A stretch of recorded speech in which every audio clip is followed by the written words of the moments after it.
Welcome to Your Strata Property, the podcast for property owners looking for reliable, accurate, and bite-sized information from an experienced and authoritative source.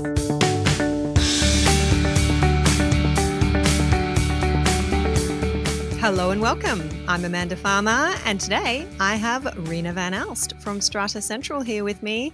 Hi, Reena. How are you, Amanda? I'm doing really well. I am still sitting on top of my heater in this cold weather. Yes. We're recording this in the morning, and as some of you know, I live in a regional location. It is often below freezing in the morning. It takes me a little while to heat up. I take the dogs for a walk, come back with numb extremities, and then sit on top of the heater for an hour or so. So that's what I'm doing. God, it's funny because I went down, at school holidays, Amanda, in New South Wales while we're recording, and when you go down to the coffee shops in the morning, there's just no one around at 7:30. So, Nice. Yeah. That's about to change. Exactly. We'll all be back to normal scheduling very soon. It hasn't stopped those challenges and hopefully some wins coming through the door for you, Reena van Aalst. That's what we're here to talk about, our wins and challenges in Strata. Let's start with your challenge for this week. Yeah, so I had a meeting about early June, Amanda, and it was a Strata scheme it was more than 100 lots, which was not really relevant to this particular issue, but it was the fact that it was an owner wanting to attend a Strata committee meeting, which we know they're entitled to do.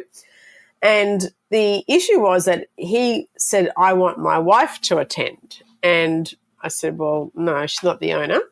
You're most welcome to come, but she can't. And he was then trying to argue with me that because she was his wife and he was authorising her, that she was allowed. And I said, well, no, there's no power of attorney. Like, she's not you in law. She's not, and it's not a general meeting where you can appoint a proxy.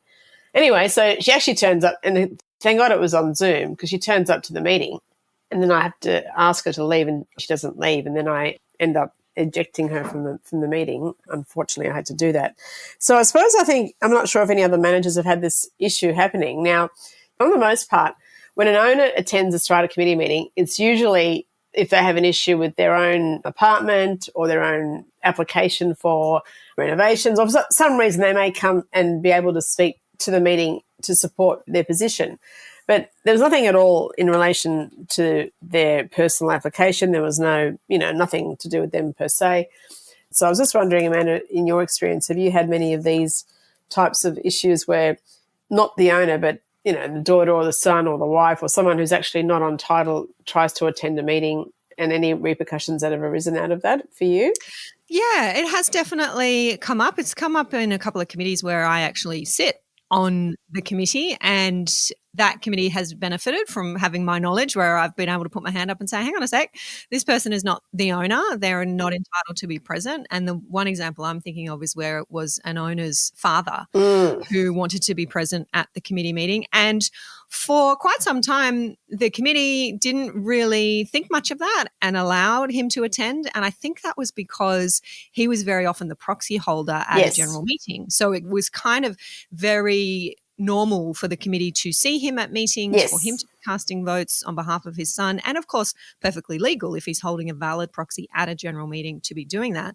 But then he turned up to committee meetings, and until I called it out and let the committee know what the rules are, the committee accepted that. And what started to happen, I think in this situation, there was some litigation that this owner was involved in, had commenced actually against the owners corporation. So the father at the committee meetings started to get a little bit, how shall I put it, a bit accusatory, had an agenda that they wanted to push, that had certain things relevant to litigation that they wanted to raise. And so it became quite helpful for the committee to understand, well, hang on a sec, he shouldn't even be here in the first place. If the owner wants to be here, yes, as you've said, Reena, in New South Wales, our owners are entitled to attend committee meetings. They can tune in, they can sit in, they can listen. They can't speak to the meeting unless the committee allows them to. That's right. But yeah, that right, I agree with you, does not extend to a family member or someone who is otherwise a point of contact or a usual proxy holder at a general meeting. Yeah, so this person actually, in our case, they submitted an NCAT application. They hadn't gone to mediation. So when we got it, we went and said, well, there's been no mediation, and that was then withdrawn, and they then resubmitted an application for mediation. So, yeah, so normally you're right, Amanda, the people that are turning up to these meetings where there's no issue to do with either a repair or a renovation type issue usually have other reasons for turning up when they really shouldn't be there. Even if the matter is going to be relating to an application they've submitted, such as an NCAT, they shouldn't be there anyway to be listening to any of the actual goings on for the committee. And now that extends to committee members as well who have any direct interest in the matter. And this is where having this knowledge of the technicalities can really come in handy, because you can put an end to that interference where it is someone who is just turning up to a committee meeting to cause trouble. It's not really the owner who has a beef. It's their parent or their sibling or their child or their lawyer, perhaps. You can stop them from turning up to committee meetings. It is very different from general meetings where a proxy holder can attend. Now, here's the thing. You may have experienced this, Reena, where you're having committee meetings by Zoom and there may be a husband and wife in the same location living in the unit, and the husband is the owner, the wife is not. You've said, wife can't attend. She's sitting there, she's in the background, she's on the couch off camera and is tuning in anyway. I mean, there's really nothing you can do about that, is there? No, and that's the unfortunate thing as well when it comes to the abuse of technology. And the other thing also, Amanda, that one of my colleagues had a recent meeting, an AGM, a few weeks ago, and I'm not sure if any of our listeners have had this happen, but in this particular AGM, everyone on Zoom had no camera. They all had their cameras turned off. Now, I don't know how. I mean, I sort of take my hat off to her that she was able to deal with it, because when you can't, it's hard enough, I think, as a manager or any person that's trying to moderate or chair a meeting with a number of people on Zoom or Teams, let alone having people present where you can't even see their faces. And you can't sort of because a lot of our intuition comes from body language and things like that, which sometimes tells people more than what the words are coming out of their mouth. Even when, when people are silent and they've got, like an angry look on their face, well, you know that they're not happy with what's going on. But I think, I was just wanting, I know this is not directly related to this particular issue that you just mentioned, but you were saying about they can be in the background, but we're having now experiences, which is a new thing, where not one person has their camera on. And I'm thinking, how do you navigate that sort of meeting? And cameras breed cameras, right? So one person has their camera on, someone else feels like they should, everyone has their camera off, somebody feels uncomfortable putting their camera on and being the only one, together with the Strata manager perhaps, who has their camera on. So it's a really good point, and I'm sure it's not uncommon. I wonder if your colleague, if she's chairing the meeting as the chair, could say, could invite, first of all, I invite everyone to turn their cameras on if you're in a position where you can turn your camera on. I'd love to see your faces. I'm sure that your fellow owners would love to see you as well. And if we have a look at as well the new provisions in Section 42 of our New South Wales legislation, Section 42 is about the functions of the chairperson. And we've always said these functions are very limited. Chairs often think that they're all powerful. They are not. They have very limited functions to run meetings, essentially. That list of functions in Section 42, as part of the recent reform here in New South Wales, that list has become a little bit longer, and there's a few more things that the legislation now confirms a chair should be doing, and that includes to facilitate the fair, constructive and open discussion of matters at meetings. Now, I wonder if by saying, I'd really love for everybody's cameras to be on. If you have access to a camera, please do turn it on. I think as a chair, you can say, look, I'm fulfilling my function of facilitating the fair, constructive and open discussion of these matters, because being able to see each other helps us have a more open conversation. Exactly. So Section 42 could be a friend in that situation now. I mean, if I was chairing the meeting, I'd just turn off my camera. I'd say, well, Yeah. Oh, if you're the manager, everyone's off camera. It's an audio meeting. Yeah, exactly. It becomes an audio meeting, and then you're on the same playing field. So, and also too, because one of the advantages of the electronic platform, Amanda, is that you can share documents so that people don't have something, or even like the other day I had a meeting and I was able to share, on the screen the financials again, and I was able just to pinpoint certain parts of the financials that I was trying to articulate about expenditure and budgeting and where work that hadn't been done. Whereas it was so much easier to be able to share my screen, show all the members present, I sort of use my mouse to highlight around that area.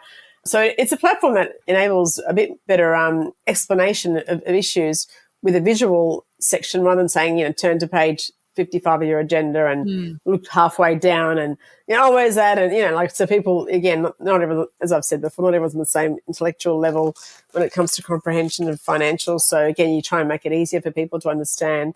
So, so I think, if I was you, I would have just turned off my camera too. But, but it's interesting how, you're right, people can attend these meetings. And we had that actually happen. 2 owners were at a meeting and we actually had to kick someone out of a meeting because they was being so rude in the meeting. And I said, you have to leave next minute. That person went to someone else's apartment and they were sitting in the background of a night. Yeah.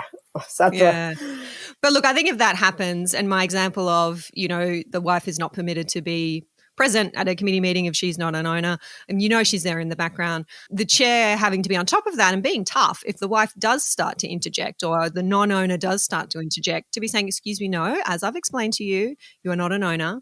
You're not entitled to be at this meeting. I acknowledge that you're there in your home, but you're not entitled to be at this meeting, and there is certainly no permission for you to speak at this meeting, so I'm going to have to stop you there. So, that's where a strata manager, I think, really shows their skill, being able to know what the law is and then being able to confidently exercise conduct that meeting, and hold their ground is important. Yeah. Thanks for sharing that one, Reena. I'm sure many others listening can relate. The challenge that I'm bringing to the table today, and we touched on this briefly, Reena, during our last chat, I'm coming back to it because I've had a few messages both on social media, in my inbox about this one, and I think it is confusing our managers, and I don't blame you. This is confusing. This is one of the changes to our New South Wales legislation that started on the 1st of July. It seems like a simple one, as they often do, and it's not until you're in the thick of it that you realise, hang on, there's a little bit more to this. I'm coming back to the fees for our records inspections. Reena, we talked about this in our last chat. The fees have increased for non-owners who are making an application to inspect the owner's corporation's books and records, now $60 for those non-owners, and just $31 if you are an owner making an application to inspect records. I'm referring to Section 182 for those who know the New South Wales legislation. But here's the other thing that I was alerted to by, I'm going to give him a shout out, Tim Sara at Strata Choice alerted me to this. There's another change. The $31 that we are charging for the first hour for an owner to inspect books and records is now GST inclusive. Yes. Whereas until the 1st of July, and you tell me if I'm wrong, Reena, it has been GST exclusive. We've been charging GST on top of that $31. Yeah, can we tell everyone what it was? $3.10 for those that can't work out. $3.10. Thank you. 10% on top of our $31. Exactly. And this has always been set out in Schedule 4 to the Strata Schemes Management Regulation. I want to tell you that because a manager popped into my inbox recently and said, Amanda, I've seen your post on LinkedIn about this. I can't find where it says including GST. Can you point me to it? It is there. It is in Schedule 4 to the Strata Schemes Management Regulation. And what I noticed in going back to this again for the umpteenth time was that the GST inclusive, those words, inclusive of GST, are only there for that Section 182 records inspection. So the fees are set out for records inspections, also fees for Section 184 certificates. So where there is a purchaser who is buying into the building, they can request a Section 184 certificate. They have to pay for that to get details of what the levies are and what any amounts are that are outstanding on the lot. There's a statutory fee for that. That fee is listed in Schedule 4. But the inclusive of GST wording is only on the Section 182 records inspection. If you're charging for a Section 184 certificate, that doesn't say inclusive of GST. So that's still add GST on top. I mean, who writes this stuff? Is there logic here or how does it happen? Yeah, and I just think also too, I mean, the problem with all these changes, it just adds so much more administrative burden on managers if they don't get it right, Amanda, when someone's doing a search, that manager said, it was inclusive. The other company says it's exclusive. And we're talking about such a nominal amount. I mean, why would you have even changed it? It just makes no sense whatsoever to have even changed it because it just, means that you've got to unlearn what you know, learn something new. Change all of your systems, your automated systems. And how do you change your system so that it is inclusive of GST for your records inspection, but it's not for your Section 184 certificate? I mean, that's hard for you guys. Yeah, I mean, you got to go in and it's all manual processing and someone's got to do it. This is the issue. And I think now because of technology and the volume of communications through email, the amount of stuff now that is being, put into next meeting files, you've really got to be able to make sure that something isn't there that should be there. So I think the fee hasn't changed. Well, it's changed. I mean, I don't know why non-owners have to pay a lot more I know that the theory is that owners should have access to the records at a cheaper rate, but the work to do that is the same, whether it's an owner or a person acting on behalf of a prospective purchaser or, or a lawyer coming in to do a search for their client. So, yeah. Look, as we said in our last chat, I think there's room for strata managers to be charging additional services fees for having to organise these inspections and having to then answer follow-up questions and things like that. I mean, this statutory fee is payable to the owner's corporation. It absolutely doesn't cover the time that you guys are putting in, the value of your time. But yes, when I put a post on our Facebook page, it was first of all about this new requirement and the $31 now including GST. What I first heard back from some managers was, oh, Amanda, that's not right. It's now $60. So no, it's $60 for non-owners, as you've just said, Reena, still $31 for owners. But, managers are having trouble getting their head around that, that we've now got two different fees for records inspections with two different people. And then the inclusive or exclusive GST point, that's only just landing now. We're weeks down the track of the legislation starting and suddenly managers are going, oh, hang on a sec, I need to stop charging $34.10. I need to charge $31 all inclusive. So I don't know why our lawmakers do this to you guys. I think it's silly. Tell me what we're overlooking, listeners, if there's some reason why a records inspection fee must now be expressly inclusive of GST and not a Section 184. It just seems silly to me. Yeah, and I think also, man, it's unnecessarily burdensome if that fee had changed to a new fee, you understand. But if it's the same, but now it's inclusive and exclusive, it's just ridiculous. And it's just exactly time wasting and causing confusion with managers and as a result of that, consequentially affecting owners as well. Yep. Yeah. Well, feel free to reach out. I bring these topics to the podcast because you do, managers, let me know what you're struggling with. And I do hear back from you with your questions and your confusion. So don't hesitate to get in touch, post a comment under this episode on the website if you've got something to add on that topic. Hopefully you got a win for me now, Reena van Aalst. Share it. Yeah, well, this is unusual because we actually manage a scheme of about 14 apartments and they had to raise money for a loan because there's water penetration, water ingress, huge balconies, years and years of, people complaining, et cetera, et cetera. And anyway, and so we arranged the normal couple of different proposals for loans and the committee said let's put forward this one it was just the cheapest rate. I mean, there was nothing more to it than that. Anyway, we put it forward, but in the proposal, this company has said that they do hybrid loans. And the committee didn't think that anyone would want to have a hybrid loan because it's 1.5 million, there's 14 apartments.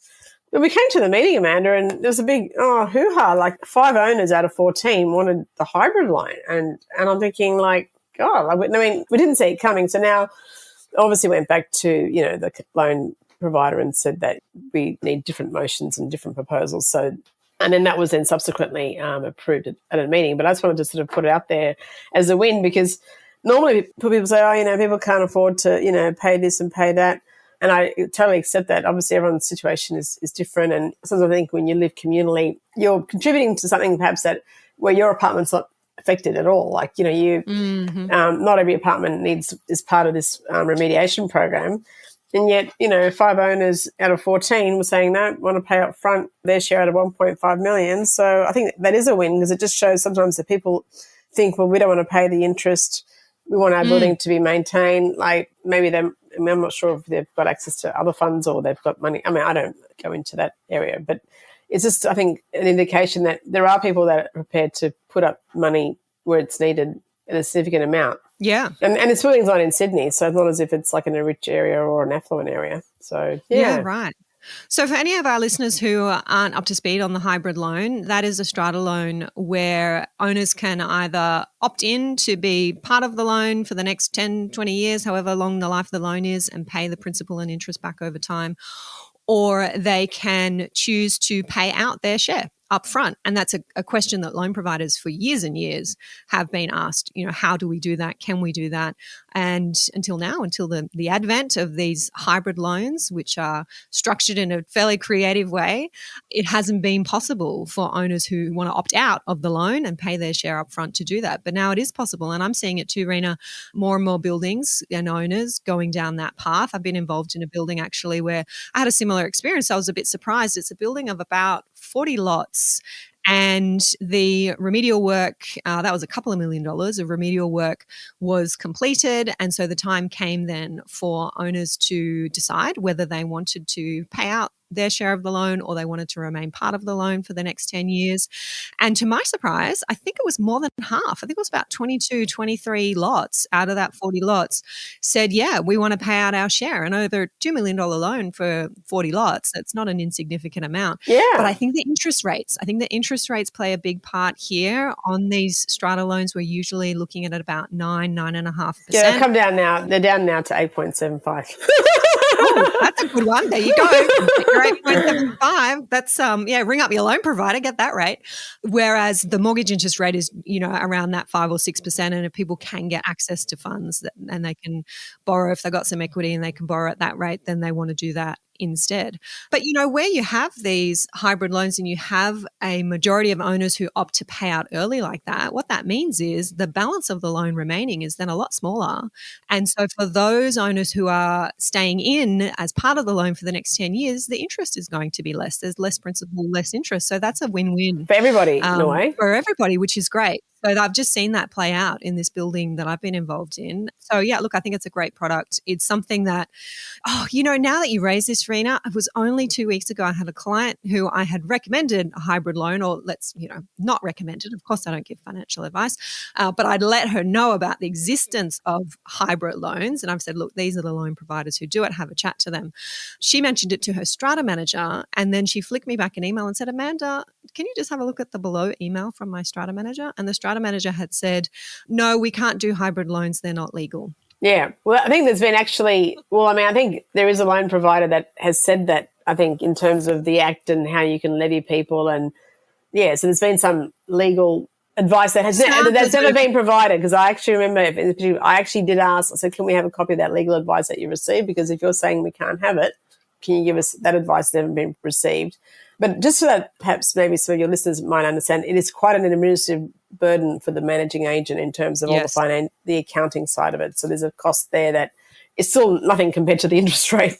And if you look at the interest rate and the cost of the administration part of the loan and all the bookkeeping section of it is quite onerous, but it's still going to be nothing compared to the amount of interest that you'll be saving, Amanda, by going down the path. And hopefully over time, I'm sure that feedback is being given to these hybrid loan providers by the strata managers. So you're saying, look, guys, we know our clients love the product. We don't really like recommending it, or maybe even letting people know that it's legal, because we don't want to have to do all of this extra admin. It's a headache for us as a strata manager. So yeah, if you can't get the managers on side, it's going to be a hard product to sell. But I suppose the more that they're hearing from you guys about that and understanding what your administrative burden is, the more that they can adjust on their end, hopefully. To make it a bit simpler over time. Yeah, I think that's right, Amanda. And I think the committee didn't think of putting it on. So they thought 14 owners, 1.5 million, no one's going to vouch for that. So it wasn't even a consideration until the meeting happened. And we're saying, no. So now we have to have another meeting to start to redo it. So, yeah. Yeah. Excellent. Well, thank you for sharing that one with us, Reena. I too have a win for us this week, and the members inside the Your Strata Property online community would have heard about this one previously. I shared it with them a few weeks ago. Fiona inside our community has had a fantastic win, self-represented in the tribunal, and I thought I would bring it here to the podcast because it relates to a question I've been asked before. Amanda, who is responsible for pests and vermin and pest control in a building? So if I have mice or rats or cockroaches or whatever it is in my lot, but they are coming from somewhere that is outside of my lot. Who is responsible for that? And I'm not sure if it's in a chat with you, Reena, or a past solo episode. I've said, in my view, if you can prove that the pests are coming from the common property, then that is the owner's corporation's responsibility. The owner's corporation is not properly maintaining its common property. They should have regular pest control. The pests are just not spontaneously existing in your lot. They're coming from somewhere where that is the common property. Then the owner's corporation should be dealing with that. We now have a case, and this is an unreported case. You won't find this on Case Law New South Wales, but the case is called Marilla Holdings and the owners of Strata Plan number 16982. Fiona, who is part of Marilla Holdings, very kindly shared it with me. And the short story is that she was in a building in Sydney. She's an investor. Her lot was tenanted shortly after she purchased it. And on an inspection by the property manager, it was discovered that there was quite a lot of damage from rats. Rats had actually got into the property through the kitchen services riser, is what the decision refers to it as, the kitchen services riser from the garage. So they'd come in through the garage into the lot, and I think the tenant had vacated and then the place had been empty for a bit. The property manager came in to do an inspection, saw all the damage from the rats. And for quite some time, the owners corporation resisted accepting responsibility for this, said, no, your tenant wasn't properly keeping the place, wasn't looking after it. That's why you've got rats. It doesn't have anything to do with us.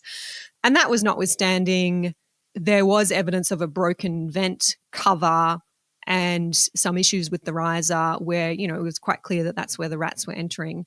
And because of COVID shutdowns, I think was the owners corporation's excuse throughout 2022, there was no regular baiting happening, whereas previously the building had been doing regular baiting, and that only started again once this complaint was lodged. So ultimately, the applicant, Fiona's company in this case, claimed over $6,000 in lost rent and some repair costs, and that was awarded by the tribunal in full. The tribunal found that, yes, the rats had come through the common property. The owners corporation had failed to conduct regular pest control for a substantial period. The damages claim was well within time at that stage. 2 years was the law to be able to claim your damages. And tribunal found the owners corporation's excuses were not good enough. That did not justify the absence of pest control. The applicant was entitled to recover her lost rent and her repair costs, and she didn't have to contribute to that either. So $6,000 across a 13 or 14, I think, lot building, all to be paid by the others and not to be contributed to by her. Great result, and well done to Fiona for pushing this one through the tribunal. Did it on her own, got some support, as our members do, inside our members forum to make sure she was on the right track. But, it was something I'd been asked before. We've now got this case to be able to point to and say, yeah, owners corporations, you need to be doing regular pest control, because if you've got owners, tenants who suffer damage because of vermin, then you may be on the hook. Yeah. I mean, obviously, Amanda, that wouldn't have been worth using a lawyer for that amount of quantum, but it's good that she was able to do it herself and make a very valid and compelling case that resulted in that outcome, because most of the time I think, I would have thought that would be awarded because of the fact that, I suppose I never thought pest control. And, it's funny, again, you learn something new every day in terms of, the extent of the obligations of the owners corporation, which, are quite high. So, yeah. Yep. Congratulations to Fiona. Good one to remember, and managers, you can use that one to make sure that your committees are meeting their obligations. If you've got that, 6 monthly pest control, as happens in some buildings that I'm involved in, or we get the reminder saying it's time, do you want to send the pest control guy out? The answer is yes, absolutely. Make sure that we stay on top of that management of our common areas. So can I ask you said it's not a reported case, so how did people get their hands on it? Well, our members have a full copy of that and a case note that I prepared for them inside our membership. And it's unfortunate that a lot of these cases are not reported, because that means you can't just go to the Case Law New South Wales website, you can't go to the Austlii website and get a copy. So many NCAT cases, Strata cases, are not reported. And I very often have even colleagues of mine, other lawyers, who've said, Amanda, I heard you on the podcast talking about this case that you're involved in. I've got one really similar. Do you mind flicking me that unreported decision? So if I can do that, then that's something that I'm happy to do. But generally, my first port of call when I get these unreported decisions is to make a case note, share that one with our members. So, but why doesn't NCAT report all cases? I mean, it's just as easy just to, like, it's not as if it's something, it's a big type of case where you think, oh, it's so much volumes of information. Like, why wouldn't they it's just putting it on a website, isn't it? I mean, is there any other reason that they wouldn't publish these cases? No, look, I think it's supposed to be the job of the president of NCAT to go through the recent cases and decide which are influential, which are dealing with important principles, which are establishing new principles. So it's always been the case that not every case that runs through our courts and tribunals does get reported. There is, that concept of an unreported case is quite common. And you would probably find that these free websites that we have access to, their databases would be overloaded with content if we were to report every single case. And I don't think that's what we as lawyers are advocating for, but we would like to see, a case like this, maybe you don't know unless you work in the space like we do, that we don't see these cases every day. And we do have clients and owners who are regularly asking questions about pest control and who's responsible. The president of NCAT doesn't necessarily know that, so they don't realise that this is one of those cases that should be published. And, the Australian College of Strata Lawyers has reached out a couple of times through the relevant avenues to try and get some more strata cases reported. It is a problem that we recognise.